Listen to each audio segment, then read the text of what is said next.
বিপিএলটা বন্ধ করার জন্য এই প্ল্যানটা করছে একটা মাত্র প্লেয়ার সাকিব আল হাসান। তিনি লাইভে এসে জাস্ট সেই প্লেয়ারের নামটা প্রকাশ করে দিচ্ছে। দেখেন প্রথমে যে বিপিএলটা বন্ধ করার জন্য যা যা করা লাগে প্রত্যেকটা প্লেয়ার করছে, এবং সব থেকে মজার বিষয়টা হচ্ছে আপনি এই চেহারাগুলো দেখে রাখেন, এই ফেসটা দেখে রাখেন ভাই, কোনো প্লেয়াররাই মোস্তাফিজ থেকে শুরু কইরা পারভেজ হোসেন ইমন কেউ ইচ্ছা করে আসতে চায় নাই। অ্যাটলিস্ট এখানে তাদেরকে জোর করে আনা হয়েছে।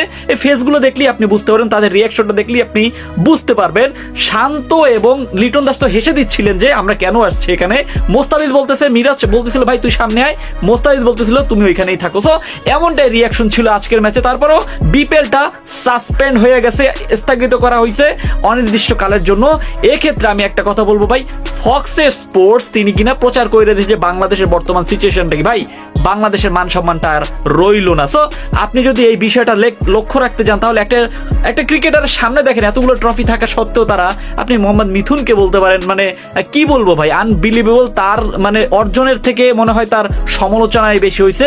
স্ট্যাটাস দিচ্ছিলেন যে ভাই এই একটা প্লেয়ার মাত্র কিন্তু শুধু কলকারে নাড়তেছে, এবং পুরো প্ল্যানের পিছনে একটা মাত্র প্লেয়ারই দেয়, সেই প্লেয়ারটা হচ্ছে, দেখতে পাচ্ছেন এটা আপনিই বলে দেন কমেন্টে, মোটামুটি সবাই জানে এই বিষয়টা। এই 2019 সালে এই ধরনের আন্দোলন হয়েছিল, তারপরেও কিন্তু অনেকে মুখ খুলে না, কিন্তু এখন যে আসে সেই মুখ খুলে, তিনি তাদের দাবি আদায় করে। সো দাবি যদি আদায় করা হয় ভাই আপনারা একটু পরে বলতেন, অ্যাটলিস্ট এই সময়টার জন্য বাংলাদেশ যে লজ্জিত হয়েছে সেটা আপনারা সবাই কম বেশি দেখছেন, এবং ক্রিকেটটা যে এখন আর ক্রিকেটটা নাই সেটা একদম রাজনীতিতে পরিণত হয়েছে। সো একটা কথাই বলবো, মিরপুর বলেন বাংলাদেশ বলেন, সব থেকে মজার বিষয় হচ্ছে Bangladesh cricket, Bangladesh premier league বন্ধ হয়ে গেছে। এমনটা ঘটবে আমি কখনোই চিন্তা করি নাই।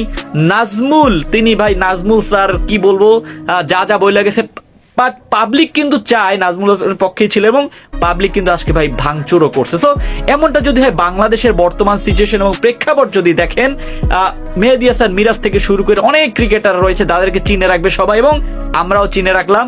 সো মোস্তাফিজুর রহমান কখনোই চায় না যে এই ধরনের আন্দোলনে আসুক, তারপরও তাকে হয়তো জোর করে আনা হয়েছে যে ভাই তুই আমার ভাই, তোর সাথে আমি একসাথে ছিলাম ছোটবেলা থেকে, তুই যদি আমার কথা না শুনো। সো এমন প্রতিশ্রুতি দিয়া হয়তো বা ইমোশনাল ব্ল্যাকমেল করে তাদেরকে আনা হয়েছে। যাই হোক আমি জানি না এমনটা এটা করাটা ঠিক হয়েছে কিনা।